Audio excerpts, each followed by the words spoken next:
What's up, you guys? Sean Sapp, managing editor at FightfulWrestling.com. Go over there, get all of your wrestling news.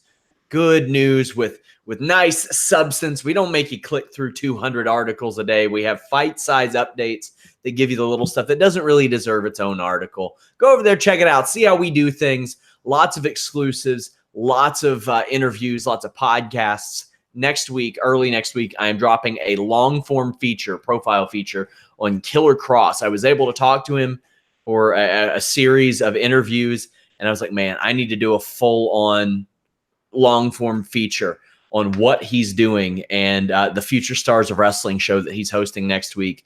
It is just Fightful exemplified. It is MMA. It is pro wrestling. I'm really excited for you guys to read that. You can get it early at FightfulSelect.com, but I'll tell you more about that later. Now I'm going to tell you about Alex Pawlowski. I tampered to get him here. Free agency doesn't start till tomorrow, but I pulled him over to the AEW shows, Alex. Yeah, it's true. And, you know, trying to sign you up for Wednesdays this fall. Depending on what goes on with their weekly shows, I might just jump ship altogether. Hey, I think that might be a smooth idea, at least for your sanity. Yeah. But yes, we will be doing post shows after every AEW weekly show, every AEW pay-per-view. We had Ring of Honor not Death Before Dishonor, Ring of Honor Best in the World last night. That was a show. A show. But if you're watching, leave a thumbs up, subscribe. All that stuff really helps. We're on podcast platforms everywhere. Alex, this is AEW's technically second effort. Mm-hmm. And yeah, I don't know if this is what their second level pay-per-views will be like. I don't know if this is what their television will be like. I don't know. Overall, I would call it a pretty good show. I'm not going to call it wouldn't say good, great, anything like that. There was some great stuff on here. Yeah. There was some also dirt shit stuff on here too. There were some really weird choices of what you decide you were going to broadcast. Like, okay, we're doing this for free. We're going to get a much bigger audience coming in. This is our chance to show them what AEW is all about. If that is the case, then AEW is all about non-wrestlers doing spots with remote control thingies and, okay. And AEW, in that using that logic, is also all about amazing multi-team tag matches and 6-person tag matches that are crazy. And it's also about nutso hardcore spot matches. It's also about, interesting pairings for a women's triple threat. Like, it's about all these things, which is good. Like, I guess what they're trying to do is like cast a wide net, saying, if you love any type of wrestling, AEW is going to be a home for that. So maybe that's what they're trying to do. So let's go ahead and talk about this show. A lot of people saying, oh, well, why aren't you reporting anything about the attendance? Here's the gimmick, guys. We see when attendance is really bad because people send pictures. We know when it sells out because every company is like, hey, we sold out this show. I'll tell you what companies don't do. Hey, you know what we did? We sold this amount less than what holds capacity. They don't do that. Mm-hmm. No. I would love to hear from people about how attendance was at the show. All things considered, I think they would probably be thrilled with this being at a gaming convention. I wouldn't know. That would be my assumption. But we'll go ahead and get into this event. We see a lot of Fyre Fest themed videos with Kenny Omega blowing through the budget. This is a parody of the Fyre Fest documentary and that tragedy, and was played up as such on Being the Elite. There was a funny thing where QT Marshall was talking about how they couldn't get the ring in the venue, and he implied that he had to blow somebody to get the ring in. I thought that was pretty funny. The skits were cutesy, and I like that they kind of stopped towards the actual show. After the models went away. Yeah, the models like, I'm sorry, we can only afford 2 models. We have to fire 2 models and bring in replacements. And I was really worried they were going to go with, like, I don't know, women in their 80s or, fat girls or something. Like I didn't want any of that. The bringing out the mannequins was perfect. It was exactly what they wanted, what needed to happen. It was great. It was a good sight gag. I also loved the Kenny Omega one where the guy had to explain to him that Blink 182 was not going to show up, and his just get the camera off me. I'm too upset to talk right now. Like I thought it was good. But as you said, very happy that they just went away. Like it wasn't like a through line through the entire night. In between the big matches near the end, they'd have to do some kind of skit. I'm glad that wasn't the case. Thank you, Tim Traver, for the super chat. He says, just want to support my favorite Fightful family. Thank you all. If you want your questions or statements read on the air, you can submit a super chat. We will read them. Also, guys, I'll be putting up a Q&A field this week. Jimmy Van's quarterly Q&A on Fightful Select. Subscribe to Fightful Select. It's the most direct way to support what we do here. Reaching out to wrestlers, running podcasts in the middle of the night, running breaking news videos, paying our writers, paying for trips to do interviews and stuff like that. Fightful Select is a big part of supporting what we do, trying to make wrestling journalism a little bit more reputable than what it has the reputation of being. OMG, one of our great former sponsors, sent a great super chat. Says, love Fightful. The BR app sucked for me. Lots of those spots on the show had me worried. What's better, ghee or butter? Ghee, without a doubt. Get it from OMG. The BR app worked fine for me. Do you have any trouble with it, Alex? Once at the end, after the surprise ending to the Cody Rhodes match, while everybody was in the ring with the concern, it cut out for me for about 15 seconds and then came back right as it left off. So I was running 15 seconds behind the entire rest of the night, but nothing really happened because of that. Like the set for AEW, one thing I want to hammer home. Golden Boy and Excalibur should be the broadcast team for AEW. I thought they were fantastic. Golden Boy is an esports commentator who, quite frankly, is more famous than a lot of the wrestlers on this show. True. So a lot of people were like, oh, well, why don't you just have him do it full time? I don't know what his interest level would be. I mean, the guy's, I would imagine he's got a bit of a schedule. Yeah. I think he does stuff for Titan Games as well. Like he does a lot of stuff. But after hearing JR tonight, it just wasn't it for me, man. No, he's a guy whose time has passed. You know what I mean? Like Warren Hayes, I think, appropriately said it in our chat. He was carried. Well, yeah. I mean, that's the whole thing. Is like he was carried by them as well. A lot of it was like, Excalibur, tell us about this guy. Excalibur, tell us about that guy. Because I don't know anything about him. And here's my thing. A lot of people are like, oh, well, how could you expect him to know? Oh, well, I'll tell you how. Most lucrative contract in commentary history. Yep. That's when you crack open a book, you do your little Wikipedia searches, you do all that stuff. Have somebody Google it and print off the stuff about the person, because I know you can't read a computer screen, JR, but you can read papers when they put it in front of you. So that's what you do. You have somebody Google it and print it out for you. The thing about that was there was also that, and there was also just a lot of like, I don't know, weird, I guess this is how the kids are doing it nowadays. Feel to all of it. Like this is definitely not what I would have watched back in 1999. And no, it's not, because it's 20 years later and the times change. You stayed the same, JR. And a lot of what we love about him is the nostalgia for a different time. But the times have changed and he stayed the same. So whether or not you love or don't love that, that's different. I think that AEW needs to present a brand new product, something that doesn't harken back to the golden years of a different company.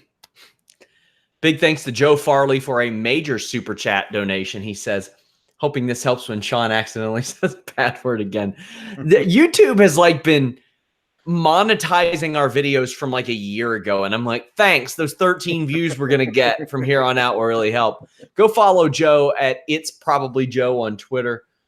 Thank you to Charles Haskins. Says, Watched the first AEW show tonight. Too unstable for me. Hey, we'll get into that. There's going to be good and bad from almost everything. But this match was a shot for a shot at a bye, which was incredibly too convoluted, Alex. Right. They explained it as the match was starting, which makes sense to me. If you win this match, you are in a match at Fight for the Fallen. And if you win that match, you get a bye for the tournament, which starts when the TV starts. That makes sense. But the way they're explaining it is it's a shot for a shot at a bye. It was just not like, okay. I mean, basically, you could say this gives them an advantage in the upcoming tag tournament. Like, you could say that's what it is. But because we have to have, like, specific things everything's for, it always has felt convoluted. I loved this match. Yes. This was a coming out party for Private Party, who I didn't know a lot about. And as Trevor had noted on Twitter, there were a whole lot of Street Profits comparisons for obvious reasons. Well, these guys were unbelievable. Yes. Once you get past their dumbass gear that they wear, yeah. They only had the second worst pants on the show tonight. After oh gosh, I can't remember who else it was. It's in my notes, but they were unbelievable in the ring. And I think them not winning this match was the right move, Alex, because I think they need to have a full-on run towards the finals of this tournament. Yes. Here's the thing. These guys were not known. Everyone knows Best Friends. Everyone knows. At least they certainly know more of SCU. Nobody knows these guys. These guys are brand new. By the halfway point of this match, I would say most of the crowd was rooting for them to win. Like, they were like those near falls where they were almost pinning guys. Like, the crowd was going, counting along to it and then going, oh, when the three didn't happen. Like, they were into it and into these guys. We talked about how we wanted them to have to have a coming out party and win the match. I agree with you. They had their coming out party. These guys are stars in AEW. They're made. They got made tonight. They're made forever. But now you actually have them in the tournament. Yeah. You have them upset somebody that they shouldn't upset in the first round, and then they put a rocket on their back and go all the way to the finals. I don't know if you have them win, but if you do, yeah, by that point, the crowd will be so in back of these guys that the pop would be huge. That's the thing. I think that because of this match and for all the things that you said, I think there's money in the chase for Private Party. Yes. They're an incredibly likable team. Kazarian's outside in drop kick was nice. There's this fantastic camel clutch where I think it's Isaiah jumps over Mark's back and then stomps the face into. It was unbelievable. There's also a Tope con Hilo feint. Now, what that is your opponent is bent over on the apron. You feint doing a Tope con Hilo, roll off his back, flip back into the ring, do a tornado DDT. Mm-hmm. Unbelievable. Yep. Awesome. However, the cameramen have to catch these dives, Alex. They do. They really or else do. They're doing them for nothing. Best Friends hit their hug. Trent does a nice bridging Northern Light suplex, and I'll tell you what I appreciate. Instead of just holding around the body, he reached through and hooked the leg too. I thought that was nice. You'll hear me break down little things like that a little bit more on AEW, as I'm sure they're going to happen a little bit more. But Trent kicks out of everything. That's what he does, and I'm not a big fan of that necessarily. Cassidy has a beautiful shooting star press. Best Friends have some really great offense, and they are legitimately one of the best teams in the world. Yep. A Chuck pile driver can't finish it. You got AEW chance. SCU does an unprettier stomp that doesn't pin Cassidy. Mm-hmm. Whoo! Strong Zero does. But I think that's okay. I think it's okay that they got beat because you can put them in that tournament run like we mentioned. This was a hell of a match, Alex. And based on the way things went on this pre-show, I think I probably would have had this main event, the pre-show. Mm-hmm. That way you get those last-minute buys. Yeah. Or not last-minute buys, last-minute sign-ups for VR Live. Yeah, I agree. This needed to be the main event of the pre-show. As we talk about, the rest of the pre-show was not as good as this. I loved it. I'll tell you, as you said, Prior has been great. I love that the commentators from the very beginning were kind of tipping the hand of like, man, it looks like SCU and Best Friends don't respect Private Party at all. Yeah. You know? And they were turning their backs to him. They were laughing at him when they were trying to get tagged in because it was the multi-team tag. You have to tag your team. That was all great. Subtle, good storytelling. So but good. I mean, subtle in the way that the in-ring delivered it, but like you mentioned, how commentary put it out there. That was a story within a story. Yeah. We've seen it. We've seen it happen in real fights. Yeah. Very often. I would say the other thing that I would do if I'm putting this whole thing together is I think that you can get Best Friends. They can get the bye. They can beat whoever they're going to beat at Fight for the Fallen. Give them the bye. And I think that it would be great if Pirate Party beat SCU to get to a match with the Best Friends. Like, I don't know where along that match where the thing is, but I think that you keep this whole thing of the veterans kind of talking down to the young guys and just keep saying it. Keep running your mouth. And let's see what happens as these guys get more and more of a groundswell of support. I love Private Party. I'm really excited to see where they go as AEW goes. I'll tell you what I did not like. This Dark Order stuff. I didn't like it at Double or Nothing. I didn't like it here. I haven't liked it since. The former Super Smash Brothers, I don't like it. I don't like the promos. I don't like the delivery. I don't like the gimmick. Do I like them as a team? I don't know. I haven't seen them wrestle in a long time, but I did not like this. The lights went out. They're there. Lights went out again. They're gone. It didn't get over. Now, here's my fear. I think it was Nick Jackson said, oh, if something's not working, we're not just going to abandon it. And I was like, I don't know if that's the qualm that a lot of people have with WWE. The qualm is that a lot of times WWE will just abandon everything, whether it's working or not. And sometimes they'll stick with things that don't work a little bit too long. Mm-hmm. I don't like this. I don't. No, and I don't. I agree. I don't know enough about the team to know whether or not the in-ring is going to salvage this once they're actually doing stuff. I will say this particular thing did not work.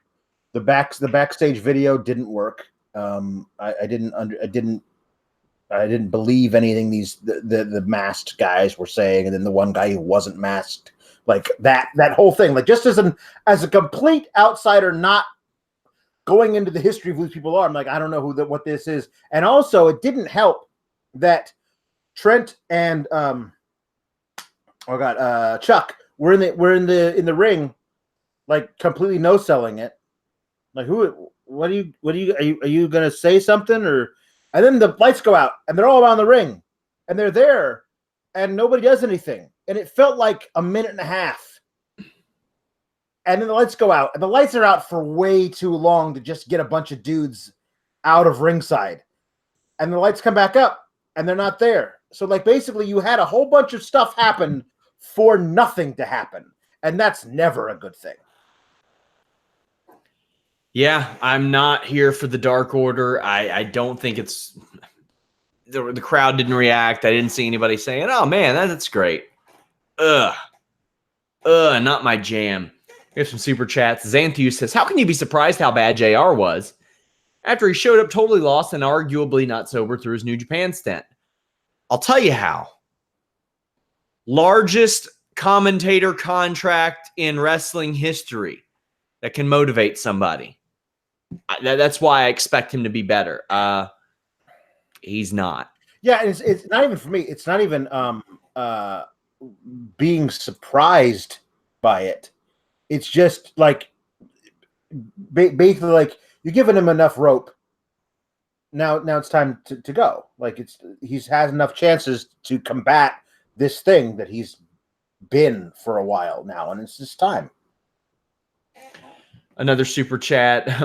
Charles Haskins says, Is it funny that my opinion of Hangman changes every day? Am I being wishy-washy or not consistent with my opinion of him? Hey, he's a guy who hasn't been a main eventer that is now being portrayed as a main eventer and is trying to earn his way there. So I think that's natural for a lot of that stuff. Throw it into question. Gregory Carter 2 says this has been an average weekend of wrestling. Yeah, kind of when you weigh it down with the ROH show that I covered last night. But I thought AEW was solid. This pre-show, boy, was it bipolar. Leva Bates comes out. She's the librarian. Peter Avalon destroys mannequins in tents. I feel like I would not have had this back-to-back with Dark Order. No, I probably wouldn't have done that either. I mean, also, this was the other thing, was going back-to-back with Dark Order, which was a lot of pausey, dead air, nothing. And then this, where she goes out and shushes, and crowd doesn't like the gimmick, Alex, at all either. Like gimmick. And then it took me a while to realize, she's hearing somebody else shush, and she seems to be all kinds of consternation about that. Oh, the shushings come from inside the tent. Like, this is all stuff. It looked like I was watching like a third grade pageant, like as much pausing and like indicating of like, oh, I wonder if the shushing is coming from there. Like it didn't work. Some guy screamed, "This gimmick sucks." It does. I liked the segment at Double or Nothing. They're live. It was fun, but Avalon is very good, but this wasn't good. Allie comes out. The crowd's chanting "Books suck" and hooked on phonics. That's about the peak of their interest. Allie does a modified spling blade off the second rope, but Avalon distracts her to everyone's dismay. Leva does a nice roll through Rings of Saturn. Hanging neckbreaker lays both out. Leva hits a pedigree. Production misses it. This happened a lot on this show. Production didn't miss everything, but they were too tight on the shot on the hard camera side, Alex. That's something they're going to have to figure out pretty quickly. Yeah, they are. I mean, there's some stuff you got to figure out with production-wise and stuff like that. But I will say one thing that you mentioned that I really loved was the Rings of Saturn that she modified by then, like reaching around in front of Allie's face and shushing her as she was screaming. I thought that was a brilliant touch. Like, if you're going to have a character who's the librarian, that should be their gimmick. Like, making people scream and then shushing them. Like, that's a really cool idea. So Allie wins it with a super kick after Avalon tries to throw Leva a book. Allie catches it, tosses it to Leva. Leva just stands there waiting to get kicked in the face. Way too long. Yeah, way too long. Damn, man. This not a good finish. No. Allie wins. She's going on to face Brandy at Fight for the Fallen, so you had to give her the win. Ugh. Hardcore match. Michael Nakazawa cuts a pretty terrible yet funny promo on Alex Jabali. If you don't know who Alex Jabali is, he runs CEO, which is what this is all at. They were supposed to face each other last year, but Jabali tore his Achilles. Nakazawa goes, "I know you injured your right leg." And Jabali goes, "Well, you haven't done your homework because it is my left leg." And Nakazawa goes, "Oh, yeah?" And kicks it. That's good. That was good. That was a really good start. It was all downhill from there. That was hilarious. And then it was terrible. Jabali slams Nakazawa, who starts slipping away. The sliding senton. I feel guilty that I laughed. Oh, no. Listen, it was all stupid. That doesn't mean it was all not funny. Yeah. You know what I mean? Like the baby oil like gimmick into like pouring it all over the guy laying on his back, on Oliver's belly, and then running over to stomp on him, slipping out and landing on your back. That was brilliantly done and choreographed. It doesn't mean it wasn't stupid, but it also, the fact that it was stupid doesn't mean it wasn't funny, because that part was funny. Other parts of the match were both stupid and unfunny. Oh, man.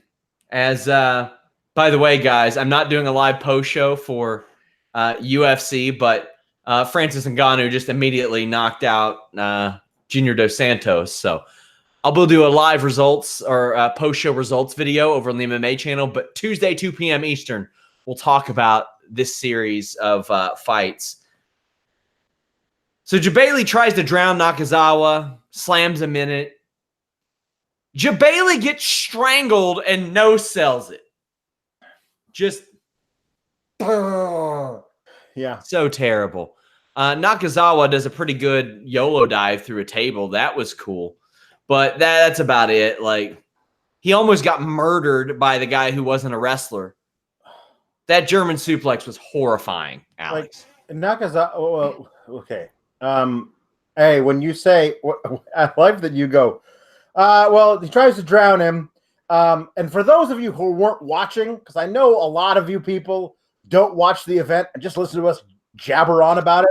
Yeah, there was a kiddie pool at ringside by the ramp because they couldn't afford an actual pool because of the budget. Right, and it was full of water and play toys and stuff. And so that's what Jabali tries to drown Nakazawa in. Also, there was a spot where, as a foreign object was used, was one of those really big old like Street Fighter controllers with the joystick and all the buttons, like one of those big giant 40-pounders.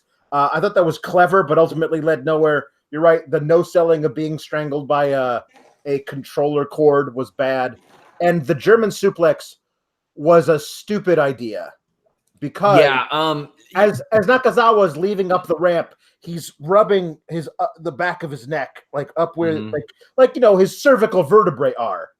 Probably a bad idea. I'll say this. You know what? I ain't as experienced as Michael Nakazawa, but I am taking no German suplexes from someone in their first match. That ain't happening. Yeah, definitely not one like that. Yeah. Jabali has the pin, but the ref is distracted, so he gets beaten with a thong to the face. Like, I wonder what people who are watching for the first time and went from Dark Order to the Librarians to this are thinking. There are a lot of people I know who tuned in to the pre-show late, who missed the thing. Like, I on my timeline, people who were like, I missed the first tag match. Was it as bad as this stuff that I'm watching now? I'm like, oh, no. It was actually really, really great. Borderline match of the night. Yeah, this match shouldn't happen. It shouldn't have happened. No. You can throw the librarian shit on first and then whatever. On to the regular show, the actual show. Shima beats Christopher Daniels. I tweeted that Daniels has all the dancing rhythm of a bag of potatoes. True. But God bless the guy. He's nice. Shima hits a drop kick and a nice slingshot twisted senton. Applies some good submission holds that send Daniels into the ropes. Daniels has a hell of an STO on him. It's just my favorite. Shima's iconoclasm looks really good, but this match didn't quite pick up for me. There was a spot where I was ready to tear a new one.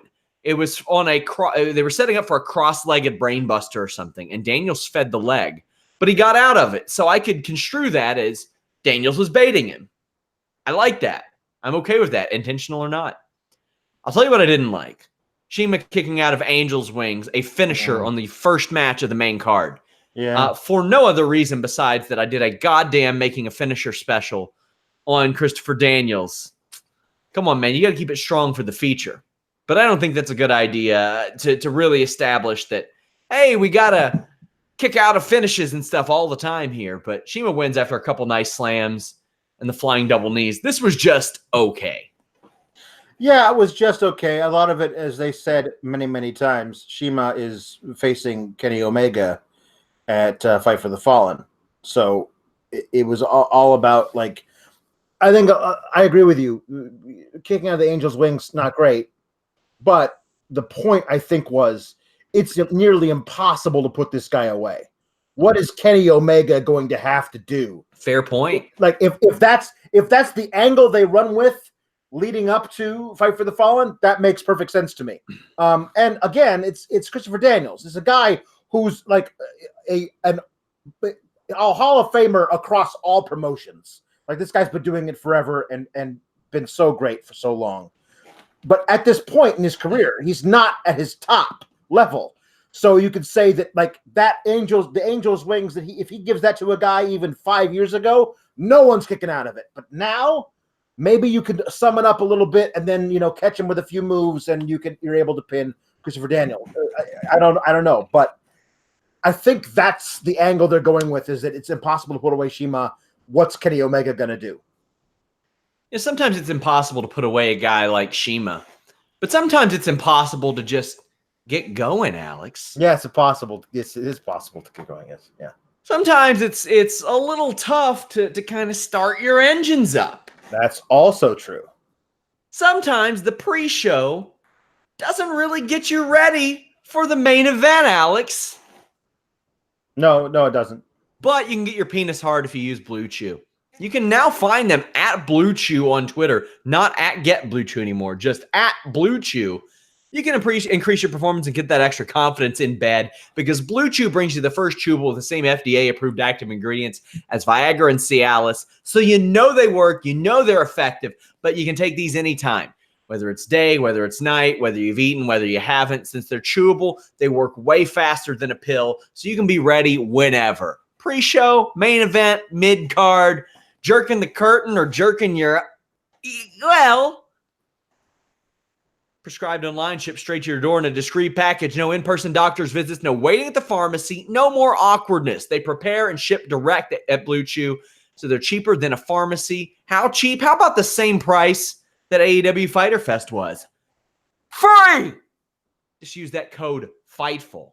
Use that code FIGHTFUL. Get your first shipment free. All you got to do is pay $5 shipping. Blue Chew, my friends. Blue Chew. Hit them up at Blue Chew on Twitter. Let them know you heard about them from us. Hot dog. You will have a hot dog by the time you're done with Blue Chew. Up next, Riho defeated Nyla Rose and Yuka Sakazaki. There was a lot of waiting for Yuka to do moves in this match. And her pants are worse than Mickie James. Now, everybody knows that I am the Joshi authority in wrestling media. Yeah. I don't think there's any debate on that at this point. None whatsoever. I have my Stardom World subscription. I am the definitive source of Joshi information. JR literally said at the beginning of this match, "Don't go make a sandwich right now." Bro! What are you doing, mate? Alex, why would he? Why would he say that? Because he's JR. Damn. Yeah. So earlier he's talking about the head kicks of Shima. And I don't even believe he called Asians Orientals. He called them Orients. Yeah, I mean, listen, my grandpa called Asian, quote unquote, Orientals as well, but he's been dead for 15 years, so like there's a point, like what happens, like when people move from there to here, do they become disoriented, Alex? Is that what JR's going to say? That's very good. I like that. I like that. Jesus Christ. Orients. Come on, man. So Nyla slams both opponents, applies a double camel clutch. Like I said, there's a lot of waiting on Sakazaki to do dives and stuff, but Riho gets a great pop for the 619. She and Sakazaki attack Nyla with top rope moves, but Riho and Sakazaki weren't really on the same page in their interactions. Nyla does a side effect and does a real lazy pin, which they play up, and I'm glad they do. However, Nyla had one of the spots of the show. Hangs up the opponent. Now, I saw a lot of people, or one person say, "Oh, well, this is like the Del Rio thing." Not necessarily. They're hung up on the ropes, not hanging from the ropes. Right. And does a King Kong knee drop.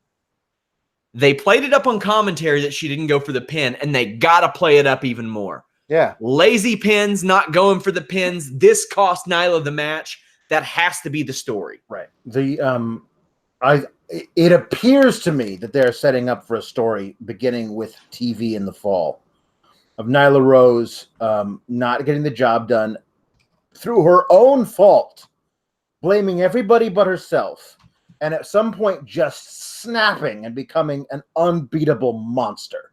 Like they're having her lose these matches that she should have won or could have won. She's an unstoppable force. All those things where she's throwing both these women around at the same time, like where she catches one crossbody and stands there holding her, and the other one does a crossbody and she catches her too. Like that's great stuff. You play that up more. I mean, every time I watch her, I think, oh, so this is what Nia Jax is supposed to be.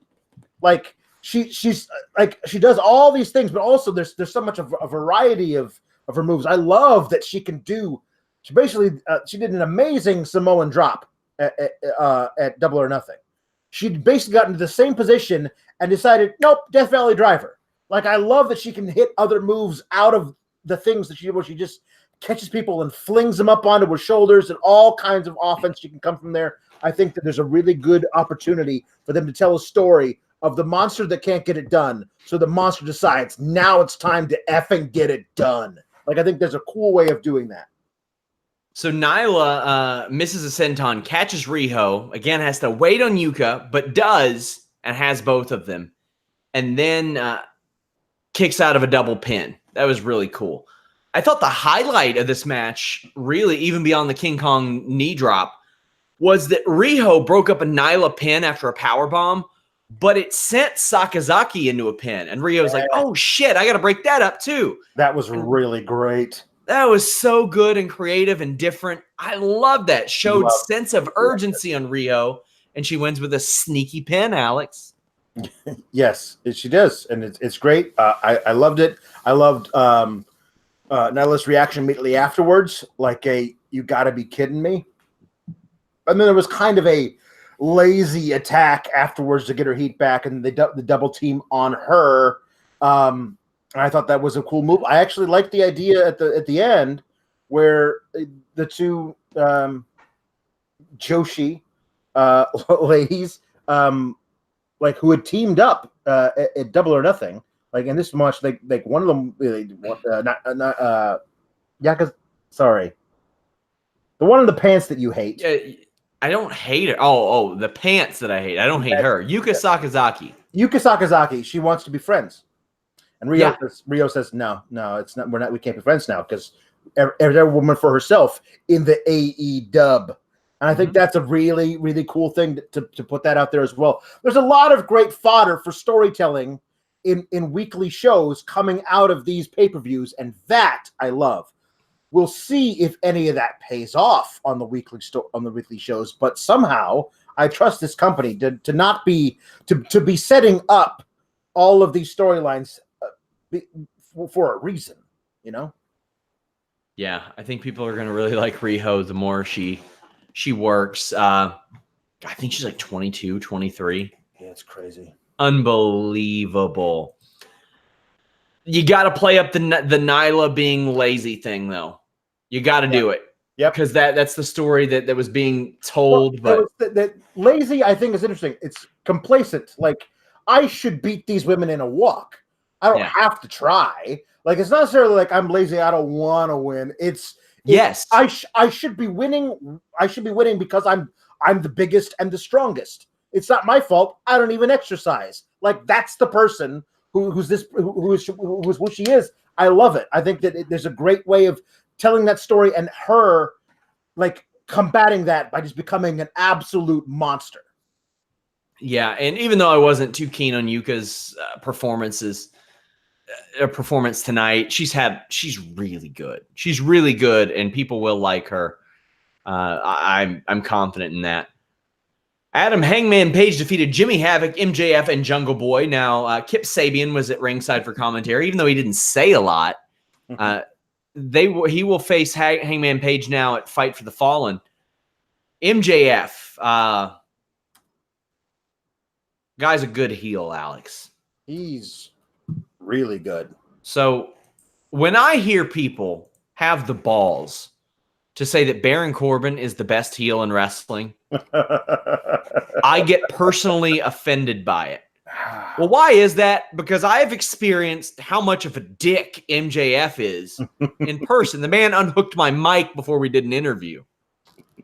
I still think about that. This is legendary. I think that the true art of a heel, maybe it's subjective, is that you make people hate you but you make them hate you into the arena. Yes. You make them hate you into turning on the TV and watching what you do. Right. They want to see what despicable, dumb shit you're going to say next. And MJF said a lot of it. He said, hey, your mother, whose basement you live in, she swallows. By the way, I played video games. And then I lost my virginity. My favorite part of that bit was he says, I used to play video games too. And then I lost my virginity. And they cut to the most stereotypical video game nerd who's looking up at him with like, you know what? That cuts a little too deep there, MJF. I think that was such a great, it was such a cool, oh my God, so fortuitous. Oh, man. It was phenomenal. His promo was phenomenal. It was so good. Damn. Now, I'll go ahead and cut towards the end a little bit. There were some people that acted like the MJF thing, like him coming out after the Cody match, cooled him off. What? I'm like, him showing empathy for a guy whose ass he's been kissing for 4 months on AEW programming does not cool him off. I can barely entertain that. But this match within the body, I thought was a coming out party for Jungle Boy. Mm-hmm. This really displayed Jungle Boy. Quite frankly, Jimmy Havoc disappeared for most of this match. Yeah. I mean, I wonder if they're going to use the cachet of his name to get other guys over. I mean, because even if you've never actually really watched a Jimmy Havoc match, I feel like a lot of people who are like hovering between casual and hardcore know what Jimmy Havoc looks like. They know his name. They know of him. They've seen spots that he's done. And there will be a lot of people in this roster that fit that description. Right. So that guy taking pinfalls, that guy getting beaten up, or that guy like hitting moves on somebody only to then lose, that furthers everyone not just Jimmy Havoc. And I think that's what they was doing tonight. Yeah, MJF trolls the crowd on a dive tease. And outside the ring, there's the pile out there, and Jungle Boy does a flagpole, which is where you go perpendicular to the turnbuckle, and you are horizontal, but then he launches himself into an inverted 450. Yep. Caught his foot on the turnbuckle and still finished it. Yep. Unbelievable. He got pop-up powerbomb by Page, but MJF puts his foot on the ropes. That was clever. MJF and Page slug it out, and you can tell that these two guys, they're going to be big for AEW. Oh, huge. They're going to be key for AEW. And the commentary even puts it over, Alex. This is going to be a major rivalry in our future. Yes. Is what they say. And it is. It feels like we are watching two megastars for this company right here. This is what I mean, I'll predict this right now, all the way from between now and All Out. MJF is absolutely costing Hangman Page his match with Jericho. That's like 1,000% to me. And then we're going to get to see the Hangman Page MJF blood feud coming out of that. And I believe that both of them, even within the next year and a half, are future AEW champions. Like, MJF is stupid young. Like, he's 22. Like, there's a world of possibility out there for him, because not only is he great on the mic, I mean, he's got a great look. He's all the whole character thing's perfect for him, and he's shown that he's got some stuff that he's going to keep working on in the ring. He's already very good. He's going to get better. How could he not? He's so young. And Hangman Page, obviously, they're hitching their wagon to him and saying this guy's going to be a major star in our company. So these guys are going to be great for many years to come. Production almost completely misses MJF going for the sharpshooter. We see him cross the legs, but they keep that shot tight on him for like 15 seconds, it felt like. It was probably much less than that. But Alex, they kept it on there, and then Page did one of the saddest sharpshooters. Yeah. It was not good. Not good at all. MJF gets his heat seeker. It's a head scissors driver where he hangs onto the ropes. Very cool spot. Very cool. Jungle Boy gets punched off the apron, but Luchasaurus helps rebound him. But then the ladder lands on the former with a powerbomb from Jimmy Havoc. But Jimmy Havoc, who has been absent for most of the match, almost pins MJF with a double foot stomp, but Page throws MJF over the top rope, kind of a play off of the Double or Nothing Battle Royal finish, which looks like it could be a recurring thing, and I hope it is. Yeah. I hope that's a scene that we see a lot. But he wins with the dead eye on Jimmy Havoc. By the way, in our archives, making a finisher, Adam Hangman Page's dead eye, formerly the Rite of Passage. Thought this was a pretty good match. The right man won. I thought the right man lost, although Jungle Boy could have lost and it would have been okay. MJF doesn't need to eat a pin right now. Hangman Page needs to win, no matter what. Right, especially going into this match with Jericho. He can't be losing matches. Which Jimmy, I think that the Kip Sabian thing of him now facing Hangman Page is an interesting pairing. I'm looking forward to seeing what that does. Again, I fully anticipate MJF to get involved in that as well. I feel like the idea of it is the MJF always being a thorn in Hangman Page's side, and that's perfectly fine. Jungle Boy's got a great future. I can't get enough of him riding to the ring on Luchasaurus's shoulder. Fantastic. It's a really cool image. I really love it. I think it's going to be. I think it's going to be great. I remember watching Lucha Underground when the former Judas Draven made his debut, and the crowd started chanting Luchasaurus, and I was like, "That's it. From now on, that's his name." There's I don't know what they called him, something else like Vibora or something, which is like Viper in Spanish. But I was like, no, you have to change his name right now to Luchasaurus. That's sticking forever. And I love that now, 2 years later, here he is, and he's Luchasaurus. I think Vibora was his name. Yeah, exactly. Yeah. Also, not a terrible name, but nope. This is pretty solid. Up next, we have Cody versus Darby Allin going to a draw. I think this is probably the right result. Allin either needed to win or go to a draw. And they leaned really hard into the Darby Allin's got a dead uncle thing. A little too hard. Yeah. I love how Cody isn't Cody Rhodes in AEW. So they announce him as Cody with Brandy Rhodes. That's clever. Darby Allin held onto the hammerlock despite Cody's constant attempts to counter. One of my favorite spots. Really like that. Darby gets thrown through the ring ropes horizontally in what is the equivalent 2019 of the Hamrick bump. If you remember the 1-2-3 kid just kicking Chris Hamrick's foot away as he flew through the ropes. That's what this was, Alex. Psychotic, and I don't know if that was meant to happen. Man, I don't know. This is the thing, is that I would say, no, of course that was a mistake. It was just lucky that he didn't die. But then the commentary keeps playing up. This guy doesn't care about anything. He doesn't trust anybody. He doesn't have any family or friends or whatever. He leaves it all out there. He enjoys pain on this stuff. And later we see this absolutely insane spot onto the apron. So my thought is, considering all of that, maybe the horizontal bump through the ring into the turnbuckle was a planned spot, because they're into this thing where he's done it before, but there have been also times where he kind of hit the turnbuckle and post area as well. It was crazy. Cody crushes his own hand, but returns to working over Allin. Allin is up in a vertical suplex and grabs Cody's hand and works away at it. I loved that. Made a lot of sense. Allin does one of the best suicide dives I've ever seen. And the reason being is that Cody doesn't have to wait on him.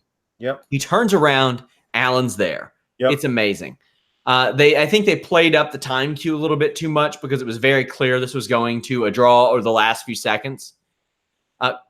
There was a coffin drop that Allin misses, which is a backward senton. Basically, if you've seen Ruby Riott do that backward senton into the ring, Allin did it but missed it onto the apron. Ew! I don't need to see that all the time, but this was a very, very important match for Darby Allin. Yes, so I'm okay with that. Yeah.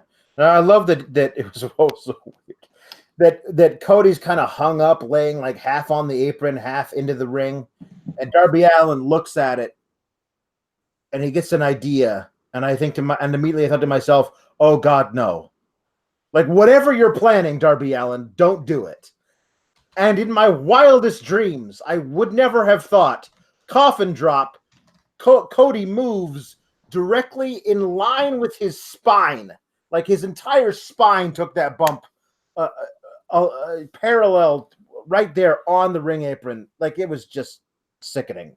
There was a thud, an audible thud, as that man nearly died. Yeah, and the thing is, like I said, it was such an important match for Darby Allin's career. I'm okay with that spot. Yes. I wasn't okay with the body bag.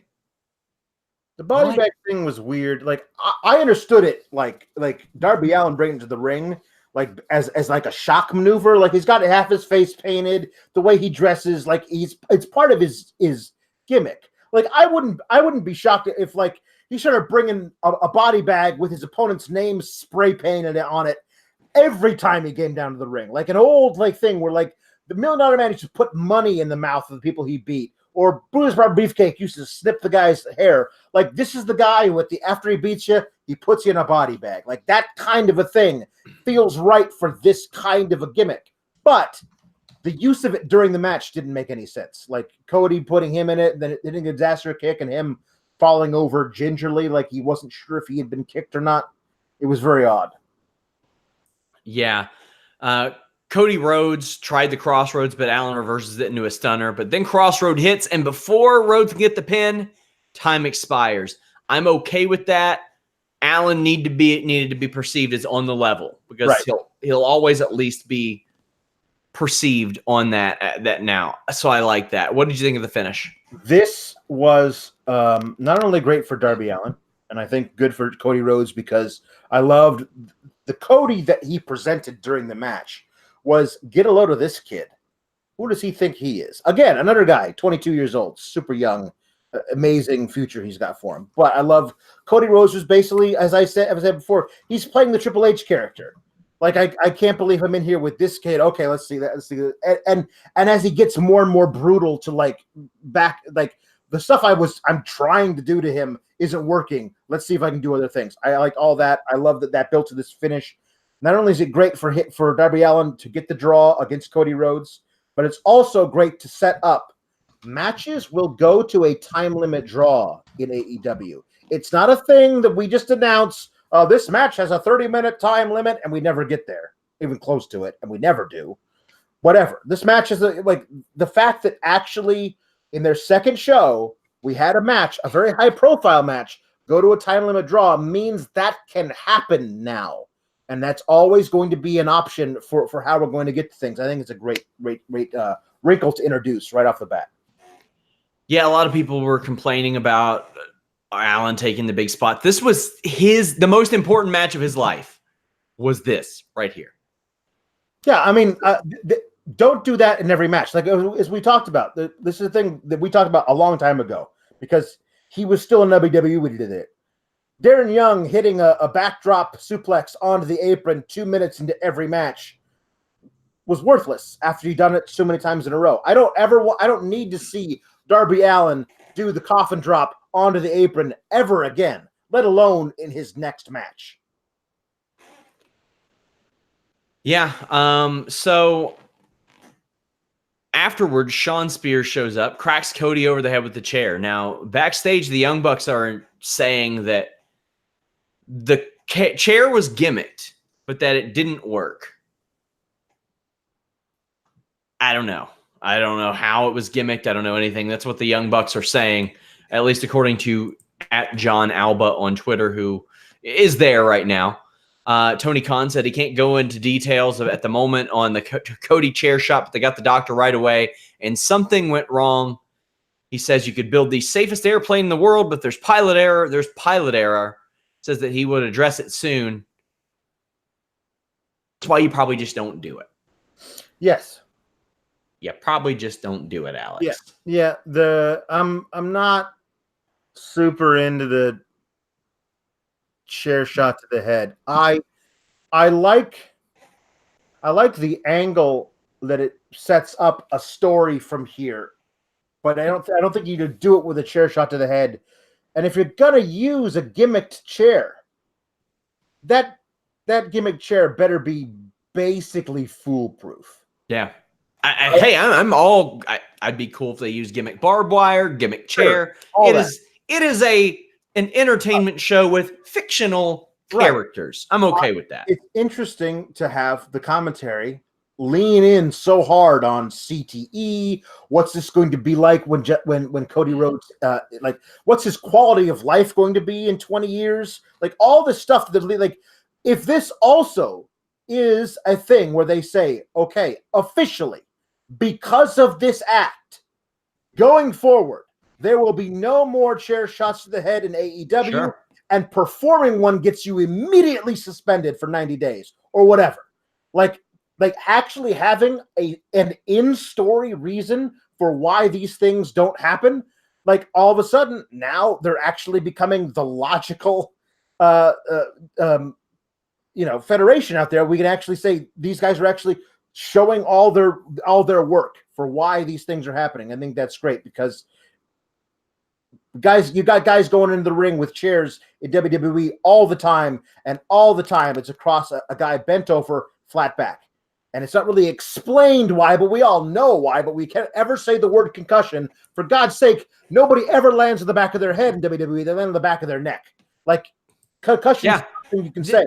Here, they're actually saying it. Storylines can mimic real life and real life scenarios. I'm okay with that. I think it's good. A lot of people saying, "Oh, well, Cody got hit on the opposite side of his head. That chair wrapped around his head." I don't really know the science. I'm not here to do a sports science episode or truth the thing, but whatever. I'd be fine with leaving the chair shots of the head out, unless you do have, as you mentioned, a foolproof gimmicked chair. I will say this. I tweeted this out. Shawn Spears made his debut for the company as a throwaway part of the Battle Royal. I mean, he was in there, and it was kind of cool to see him. People were all chanting 10 and everything. But he ultimately was inconsequential in the Battle Royal Double or Nothing.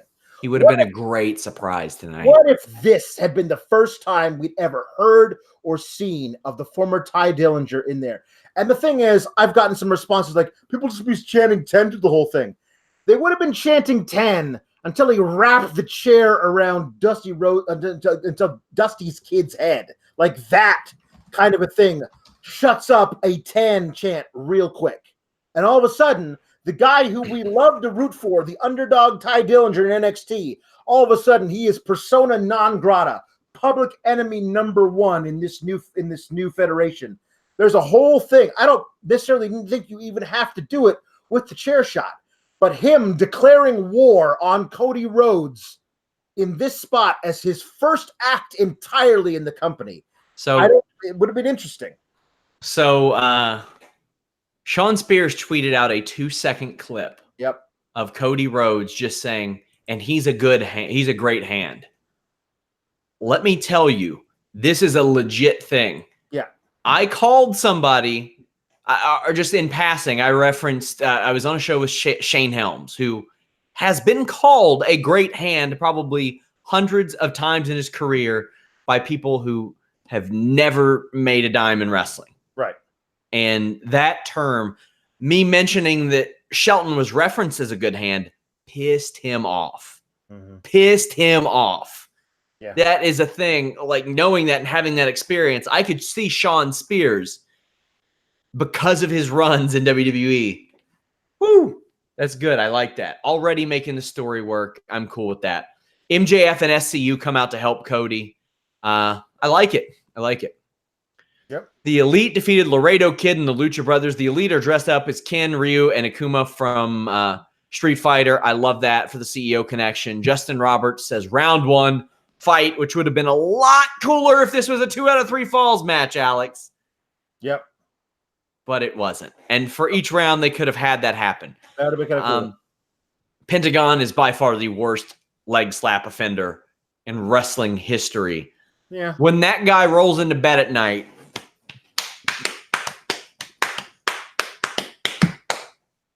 yep, he's taking a drink of Monster Energy. Man, Pentagon, lay off it, bro. I think that Nick Jackson is so overlooked in so many regards, Alex. That guy has a hell of a singles run in him. Oh, I totally agree. I mean, I don't know where that run comes from. You have him turn on his brother or vice versa. If it comes out of one of those things where, okay, well, his brother got hurt and can't wrestle for a few months. Do you shelve the act entirely, or do you say we're gonna put give him a singles run? I don't know. I mean, but I certainly agree that he's certainly got it in him. Absolutely. Yeah. So there's a nice super kick into a reverse Rana from the Luchas. Pentagon and Omega square off. Pentagon looks like he's leaned out over the last few months too. Yes. He looks like he's gotten in pretty good shape because for a while it didn't look like he was. And now it does. Your typical good Young Bucks work with moves. But I did not like this as much as a lot of other people did. I'll explain in a minute. Laredo Kid Ronda's mat into a spearing Nick. Pentagon does an amazing backstabber out of the corner. But Omega sells it for like 2 seconds and goes right to getting suicide dived outside. They do the really dumb hold on to the top rope spot. Wow. I hate that. Are there any rules in this match? Who is the legal man? At the very least, Excalibur said, referee Rick Knox using his discretion, yes. Yep. But then referee Rick Knox is double counting shoulders. And I'm like, referee Rick Knox don't give a fuck. That's what referee Rick Knox is doing. His discretion is that there are no rules. That is his discretion. Yeah, I can't get with that, man. I don't necessarily. At some point, sure. But, I mean, just say it's Lucha rules. Say something. I don't know. Say it's a tornado tag. Say that all 6 men are legal at all times. I mean, you can figure out ways of getting guys paired off, and guys can wind up taking spots to the outside. You can make the whole thing work. But you don't need to be like, especially if you're going to call attention to it, like, I'm not even sure who the legal man is. I think it's Kenny Omega and Laredo Kid. But that was like 2 minutes ago, so who knows? Like, okay, well, now we're all thinking about it, as opposed to just enjoying the chaos. By the way, our numbers right now are well above WWE pay-per-view numbers. My God. So some good interest in this show. The power bombs looked cool. Didn't make sense. Nick does an incredible spill to the outside on the pile. Omega hits the V-trigger, Tiger Driver 98, another V-trigger, and a one-winged angel to win it. This is a spot fest, but not something I would tell somebody, oh, you got to go see this. You got to see this. It was what it was. And if you like the Young Bucks, you'll probably like this match. Right. If you like the Lucha Brothers, you'll probably like this match. But I don't need to see Young Bucks and Lucha Brothers every damn week. I don't need to see that. Again, that's the thing, is that I would say this is a very good example for what a Lucha Brothers Young Bucks match is. And if you've never seen one before and you see this one, you'll get a good Cliff Notes version of what the other ones are. You know, like there were certain spots that you mentioned that I agree with, both on the great scale and the not so great scale. The holding the ropes thing, I feel like it's a thing where it was just like, is that a direct homage to Del Rio? Because like that was just, I know other people do the spot, but it just feels like it because it was so bad when Del Rio was doing it. I feel like it's an immediate like nope for me whenever I see that. I was a sucker for all the Street Fighter thing. The Hadouken thing was Hadouken thing was a lot of fun. And and Excalibur's like, oh, it's the Hadouken. And then Golden Boy, that's another thing from Street Fighter JR. Is like, I gathered that. Now, hopefully, when Rusev inevitably comes over, he paints himself green and yes, he's Blanca. I can. He's obviously Zangief. Yeah, okay. You're right. He could play Blanca too. He could also play Blanca, but he's definitely Zangief. Yeah, you're right. You're right. Good point. Oh man, I thought Laredo Kid was the right person to take the pin. Guys, if you all want to support what we do, check out FightfulSelect.com, Q&A shows, NXT 205 Live, UK reviews. We do the Fightful Weekender, non-WWE content. You can ask as many questions on our Q&A shows as you want. Go over there. That is the most direct way to support us. If you want to support a website that goes above and beyond to make sure that what we do is accurate and make sure we get you all exclusive info, head over there. But hey, if you don't want to do that, leave us a thumbs up on this video. Main event time. Technically, this is an unsanctioned match, even though it had an AEW ref there, Alex. Yeah. Joey Janela, Jon Moxley. Jon Moxley wins. This was a fantastic hardcore match. Jesus Christ, Alex. These guys killed each other. They really did. These matches are never, especially with tack bumps, are never my cup of tea. I usually watch a lot of the spots through peeking fingers like this. I don't like tack bumps. That just those make me queasy. I'm a big old softie. But I did think that the storytelling, the psychology of the match was all very sound, and I thought it was great. I did think it was a little ridiculous. Of like, all right, everybody, the show is over. Everyone can go home now because the show is over. Just kidding. There's another match, but we can't tell you that. Like, it's very weird, you know? Yeah. They brawl around. Janela pulls out a table. First big spot comes when Mox is seated in a chair, and Janela does a swanton through it as Moxley moves. Moxley then grabs a barbed wire chair, puts it onto Janela, and stomps him. The crowd explodes. But then Janela does a Frankensteiner off the top, onto it, cracks him across the back. Both men flew through the ringside table after a Russian leg sweep. And then Moxley does like the old Rhino gore where he carries someone across the ring through the table. Very cool. Moxley pulled out a barbed wire board and ran Janela through it. Then Janela set up, and it was, quite frankly, it was similar without the trash can to the Shawn Michaels Vince McMahon WrestleMania 22 spot, the flying elbow. But this one was inside the ring to outside through the tables. Very cool. I love that spot, Alex. That's one of my favorites. It's not like gruesome. No. It's just got a satisfying crunch to it. Yes, that is true. That one I can get behind. Dirty Deeds lands on Janela in the ring, but for whatever reason, Moxley doesn't pin.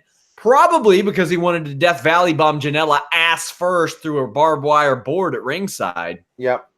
Janela's facial expressions for this read like a guy who has had a lot of experience doing very painful things.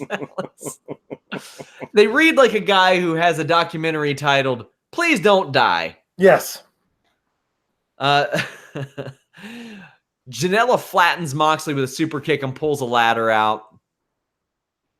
Oh, that was before, rather. Sorry, my notes were a little out of order. I did like that the ref held the ladder for Janela there because I'm thinking, why not? Why not? I liked it when WWE refs did that back in the day.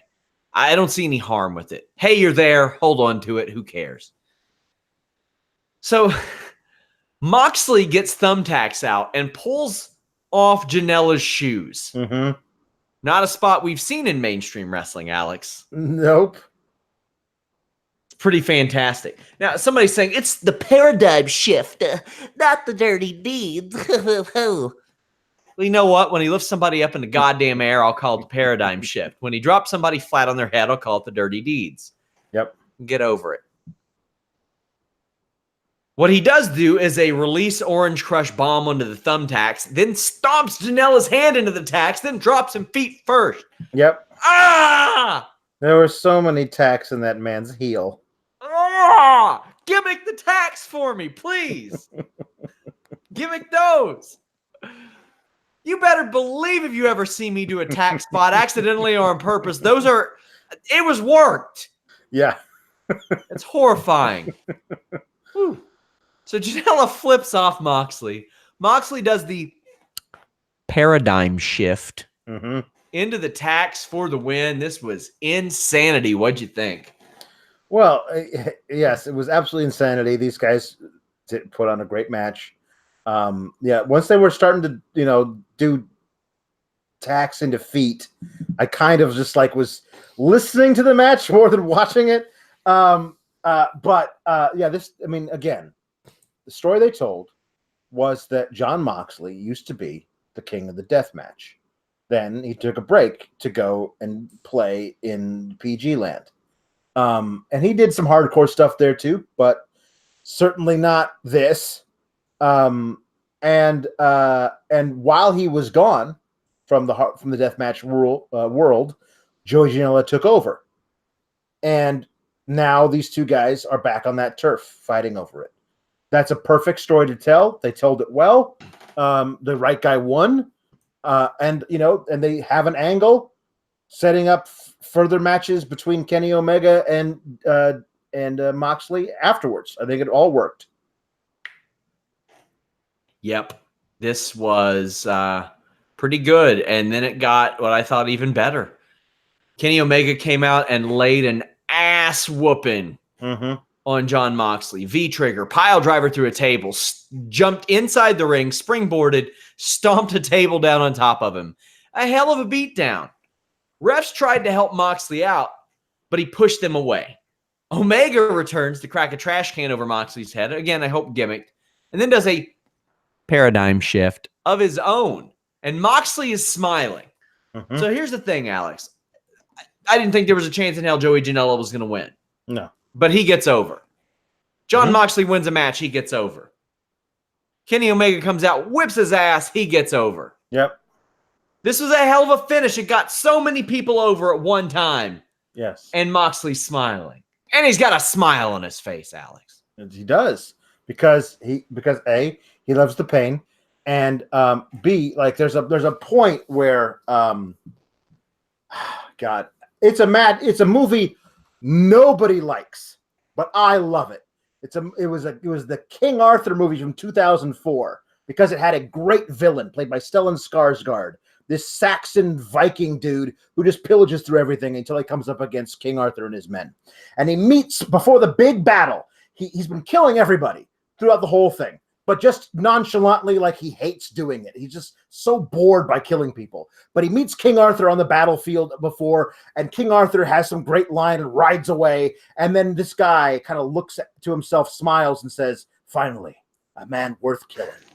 Like that's who Jon Moxley is. Like he's finally found a guy that it's going to be fun to murder in the ring. Like that's who this guy is. I love it. I'm looking forward to this match a lot.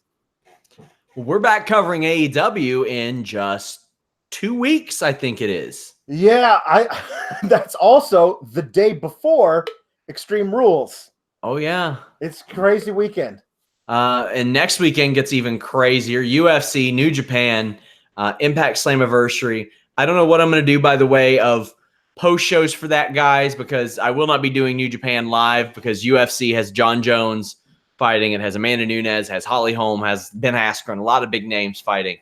So that will take priority. I am about to do a UFC news results update, but you all can catch us reviewing this UFC show from tonight, Tuesday, 2 p.m. Eastern at FightfulMMA.com with Showdown Joe.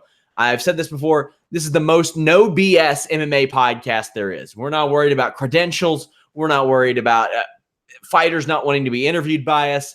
We will say anything on that show. Tune in every Tuesday, 2 p.m. Eastern to that MMA show. But hey, guys, check out my Ring of Honor show if you're interested in that type of thing. Also, Steven Jensen talked about it on Fightful Select today. We just got so much stuff going on. The best way to follow it is just going to Fightful.com. But do me a favor, guys. Like, Fightful Wrestle has like 16,000 less followers than me on Twitter. I want that account and Fightful with more followers than me. I want to grow that like beyond me. So let's, if you all wouldn't mind, please go over and follow that. It would mean a lot to me. That's how you get all of our stories showing up in your timeline.